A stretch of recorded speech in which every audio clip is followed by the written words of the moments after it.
തിരുപ്പതി തിരുമല ക്ഷേത്രത്തിൽ നിന്നും പ്രസാദമായി ലഭിക്കുന്ന വിശിഷ്ട പലഹാരമാണ് തിരുപ്പതി ലഡു. 1715 ഓഗസ്റ്റ് 2-ാം തീയതി മുതൽ 300 വർഷത്തിലേറെയായി ലഡു വിതരണം നടക്കുന്നു. വളരെ ചിട്ടയോടെ നിർമ്മിക്കുന്ന തിരുപ്പതി ലഡു പ്രത്യേകം തയ്യാറാക്കിയ അടുക്കളയിൽ വെച്ചാണ് പാകം ചെയ്യുന്നത്. ക്ഷേത്രത്തിലെ സമ്പങ്കി പ്രദക്ഷിണ വഴിക്കുള്ളിൽ ലഡുപോട്ടു എന്ന് വിളിക്കുന്ന ഇടത്തിലാണ് ലഡു നിർമ്മാണം നടക്കുന്നത്. പരമ്പരാഗതമായി ഒരു സമുദായത്തിൽപ്പെട്ടവരാണ് ലഡു നിർമ്മിക്കുന്നത്. ഇവരെ പോട്ടു കാർമികുളു എന്ന് വിളിക്കുന്നു. നിർമ്മാണ വേളയിൽ ഇവർ തലമൊട്ടയടിക്കുകയും വൃത്തിയുള്ള വസ്ത്രം ധരിക്കുകയും ചെയ്യും. ഏകദേശം 600-ലധികം പോട്ടു തൊഴിലാളികളാണ് ലഡു നിർമ്മാണത്തിൽ ഏർപ്പെടുന്നത്. ഒരു ദിവസം തന്നെ 3.5 ലക്ഷത്തിലധികം ലഡു ആണ് ഉണ്ടാക്കുന്നത്.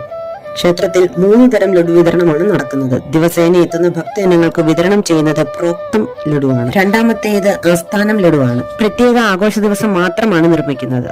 മൂന്നാമത്തതാണ് കല്യാണോത്സവ ലഡു. കല്യാണോത്സവത്തിലും മറ്റു സേവകളിലും പങ്കെടുക്കുന്ന ഭക്തർക്ക് മാത്രം വിതരണം ചെയ്യുന്ന കല്യാണോത്സവ ലഡു വളരെ കുറച്ചു മാത്രമാണ് ക്ഷേത്രത്തിൽ ഉണ്ടാകുന്നത്.